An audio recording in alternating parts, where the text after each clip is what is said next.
Today's question is about manifesting an acting career, fame, fortune, influence. If you're an influencer, an actor, a singer, a dancer, any kind of performer of any kind, and you want to know how you can actually accelerate your career and what you're doing that's stopping you from getting known and getting work, this is the video for you.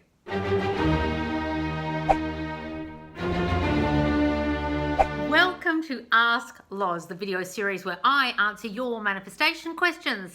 So in Ask Loz, I answer your manifestation questions, and every single time I analyze your childhood issues to figure out why you're manifesting what you are now, because what a lot of people don't teach you is you're manifesting everything, including not getting what you want, like this girl not getting the acting auditions or acting work that she craves. She's doing that from her concept of self. Now, if you've never watched me before or you've never read Neville Goddard, you might not understand what self-concept even means. And a lot of manifestation teachers don't even understand what it means. They think it means self-love. No, what a lot of bullshit. You don't have to love yourself to manifest. You're manifesting all the time. But what you're manifesting is what you think of you. That's your concept, your idea of yourself. Your idea of yourself. Your idea of yourself in career. Your idea of yourself in love. Your idea of yourself in your family, etc. And that is formed in your childhood. And that's why when you ask me an Ask Loz question, and you can send me your question through my website, I will give you a form, and in that form I ask the question, a bit more detail, and in more detail about your childhood, because that's the most fucking important thing. And if you don't tell me that part, it's hard for me to answer the question. I can base it on what I've read and the problem, but we have to get to the nitty-gritty of why you're having that problem and why you have that self-concept issue that you're having that's causing you to manifest the reality you're causing now, because you're causing everything. A lot of people think that manifesting is something to start doing. No, guys, you're doing it all the fucking time. In fact, this girl is unfortunately manifesting a bad acting career, or a non-existing acting career, or an acting career that she doesn't necessarily want because she's not getting the work that she wants, or the roles that she wants, or the attention she wants. And I can see exactly what she's doing because I used to do the exact same thing. So those of you who haven't met me before or don't know me very well might not know that I went to drama school growing up. So I went to drama school when I was 20 years old, and my whole life I was a performer. I was a singer and dancer, and then an actor, and I was an actor for most of my life, okay? Small television roles, small little film roles, and mostly theatre. And when I went to drama school, it was the most wonderful, embracing place, because that's where your talent can thrive. But when you go out in the industry, it's a very different feeling. And I'll just talk a little bit about myself in this bit, not to be arrogant or to talk about me, but I want this girl who's sent the question to me to really understand that what she's doing wrong here, okay? When I was in drama school, it was a fostering environment, and it wasn't based on your looks or your previous work. It was literally based on the work you did that day, that month, whatever. You were based on your talent in there, just purely on your talent. But before I went in there and after I went in there, guess what I became mostly, more than an actor? A voiceover artist. And the reason why I became a popular voiceover artist was because I didn't need to be seen to be a voiceover artist. I could be behind the camera. I could be hidden. I could be on the radio and all you heard was my voice. Now, why would I be comfortable being a voiceover artist? Oh, because I had body dysmorphia and I didn't realize I had it, and I'd had it for my whole fucking life, and it ruined my life. And the reason it ruined my life was it made me hide, and it made me think I wouldn't be chosen, especially for roles. And so I would do things like be really good at voiceovers and then fuck up auditions, even though I knew I was a good actor, even though I'd always been told throughout drama school and before that I was a good actor. Now, I'm not trying to brag, I'm trying to explain that even if you've got the talent, your self-concept, your concept of yourself being not enough, being different, being not pretty enough, not good enough, not having the right body, etc., will completely fuck up your career. And that's what I did. So it wouldn't matter what I did or what audition I did, even if I did the most brilliant fucking audition, I would still be told, we're not choosing you. Now, what's my dominant fear? Now, if you did my self-concept course, as this girl did, you'll discover that my dominant fear is not being chosen. So guess what I wasn't? I wasn't chosen, even for auditions. And they would literally say that to me. I remember going to a Silverchair audition. I remember going to a play school audition. I remember going to certain auditions where they literally said to me, you've done the best audition all day, but you don't look right. You've done the best audition all day, or that was amazing, but we're not choosing you. They would either say, we're not choosing you, or you don't look right. And what's my dominant fear? I won't be chosen because I don't look right. I've got body dysmorphia and my body isn't right and there's something wrong with me. And they would literally regurgitate it. So if I've done that, let's listen to this girl's story and understand how she's also doing that. Now, unfortunately, she's done my self-concept course, but for some reason she can't remember what her dominant fears are. Well, that doesn't fucking help me. I need to know. What are you doing my self-concept course and you can't remember what your dominant fear is? That's the whole fucking point of the course. So any of you who've done my courses, please don't send me an Ask Loz video request and then don't send me your information that you did in my goddamn course. You're meant to remember that. It's very fucking important. The point of the assessment is to really assess you and know what you're meant to be concentrating on. And this girl has no fucking idea what she's meant to be concentrating on because she can't even remember what it said in the assessment. So no wonder she's not getting the results she wants because she's not focusing on the actual fucking problem. She's being very general. Those of you who do my self-concept course, stop being general. You stop doing the general affirmations because you start pinpointing the actual fucking problem. Well, this girl hasn't pinpointed the problem. She's doing all kinds of shit and doing all the wrong shit. So that's why she's not getting the results after my course because she says, I can't remember, but I listened to all 4 affirmations. Well, that ain't going to fucking help you. You need to know the affirmations that suit you, darling. That's why you did the goddamn assessment. So please go back and get your assessment scores and actually concentrate on those affirmations. But I can tell just from your question what your goddamn fear is. Anyway, let me read it. How do I get my acting career to take off? I've been auditioning for TV shows and films for many years. Barely any bookings. Okay, well, that's one story she's got going she's got to get rid of. I keep getting called in. I have an agent and manager and relationships with casting and still nothing. Well, that's another story she's got to get rid of. The story that she barely gets anything and the story that she gets nothing. There's a really dominant story that she's playing out right now because that's the story. I affirm, but something doesn't click. You know shit. First of all, you've done my self-concept course and you've been so goddamn lazy that you haven't bothered to go back and figure out before you filled out this form what your goddamn fear was. So there's that. And you're not being specific. Now we'll find out about her childhood and why she's like this. I have an awesome dad and not great mum. Well, that's interesting. Who always made me feel bad about my weight and body. Ta-da! And what did I say about this is very similar to me?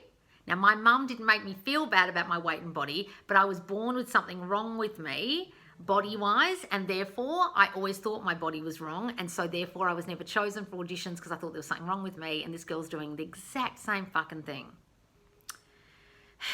My mum always made me feel bad about my weight and body. I've been working through that my entire life. Well, you haven't worked through it yet, darling, because you're still getting the manifestations of people aren't choosing you because you think you're not enough as you are, or you won't be chosen because of your body. And then she tells me something here, which is very interesting, because she's telling me about her body look, which means she is very aware of it going into auditions.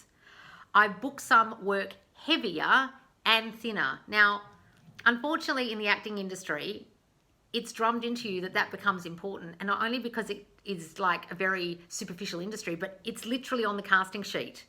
Fat girl needed for, skinny, waif-like. It actually says the description of what the person looks like. So it makes you feel shit when you get your character reference for an audition. It says frumpy looking, average looking.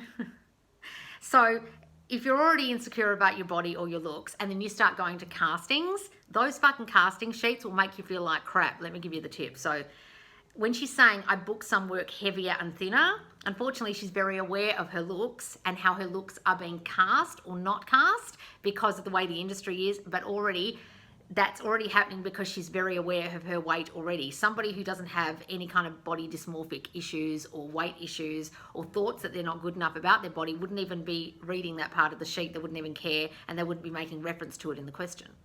Okay, but she's making reference to it because that's her dominant assumption that she won't be chosen because her body's not right. I know it can be done either way. So I know it can be done either way, meaning either way I could be heavier or either way I could be thinner, I could get roles. Well, no, you're not believing it can be done either way, darling. You're not believing anything like that. You're believing that either way you're not going to be chosen. Otherwise, if you did believe that, then you'd be getting roles, wouldn't you? So there's something going wrong here. So what's going wrong here that you're not getting the acting career taking off the way you want? If you've got relationships with casting directors and you have an agent and a manager and you're still not getting the career you want, well, I'll tell you 2 things I can already see, and I've mentioned it already. First of all, that you've got a massive issue with your body, and secondly, that you say, I get barely any bookings and nothing. So you've got a really dominant story, that's what happens to you. So until you get rid of that story, you're kind of screwed.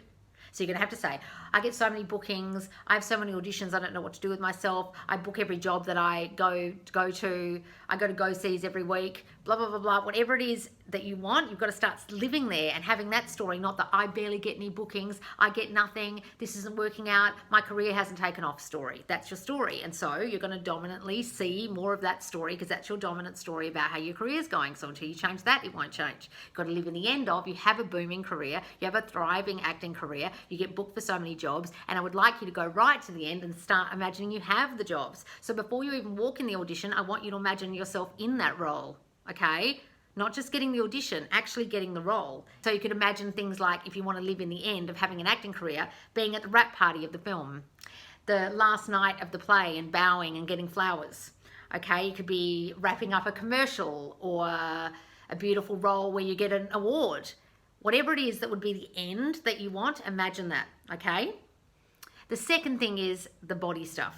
Clearly, her mum has made her feel throughout her childhood that something was wrong with her body. Either she made her diet, told her something was wrong with her body, compared her to other children, made her feel not good enough about her body. And sometimes that can come from a parent who actually has their own body issues. Either they diet their whole lives, or they were told they were fat, or they felt not good enough about their bodies. And so they're paranoid about bodies and then put that onto their kids, thinking they're doing the right thing. Now, your mum might not have necessarily been doing it, darling, to hurt your feelings. She might have been doing it to protect you because she was bullied as a kid about her weight or whatever, or she had a parent who made her diet, etc. Okay? Or your mum just wasn't thinking and thought that was a good thing, telling you those things, thought it was healthy. I know people like that who thought it was fine to talk to their children about their weight, when really that gives them this thought that the way they are is not enough. The way they are is wrong. So if you've got a dominant story that the way you are is not enough and the way you are is wrong, then going and doing my self-concept course and then doing all 4 affirmation tapes ain't going to fucking help you, darling, because your main dominant assumption is I'm wrong and there's something wrong with me. So therefore, you're not going to get the work, are you? Because every single time you go in an audition, you've got the dominant story, there's something wrong with you, and they're going to pick it, and they're not going to choose you because your dominant story is there's something wrong with me, therefore you won't choose me. So your fear 4 is very high, even though you've not told me that, okay? So you need to go back and get your fear scores again, okay? And only do the affirmations for fear 4, because the affirmations for fear 4 is what you should be fucking doing, darling, okay? Stuff like, I am more than enough. I am perfect just the way I am. People love me just the way I am. My body is perfection. I was born perfect. I'm beautiful at any size. Everyone loves me just the way I am and the way I look. They embrace the way I look. They love my juicy ass. They love my tiny waist. They love my alabaster skin. Whatever it is you like about your body, start describing it and giving it good affirmations, giving it good meaning, your body, rather than bad meaning. Start seeing yourself in the roles that you want and start talking to yourself in a positive way about your body and about the way people see your body, okay? I want you to throw away any old shit that your mum told you. Go and write it down. You could sit there and write down all the things your mum said about your body or about weight when you were a kid and write them all down, like you shouldn't eat that, or that'll make you fat, or gee, you're getting a bit chunky, or whatever the fucking shit is she thought she was helping you with. Write it down and then write the complete opposite. Okay, my body is beautiful just the way it is. I don't need to diet, I'm perfect. Okay, and then you could write a letter to your mum, don't give it to her, but just get all your feelings out about how all that shit made you feel and how it's really fucking you up now and you're choosing not to think that anymore. All right, darling? Then I want you to imagine you having all the roles you want, and every time you step in an audition, before you open that door, I want you to say to yourself, I am the chosen one. I am perfect just the way I am, and they think I'm perfect too. All right, darling? If you guys would like your Ask Loz question answered, please fill out the form on my website and I can answer yours, and you'll see it on YouTube the next week. Bye, guys. Mwah.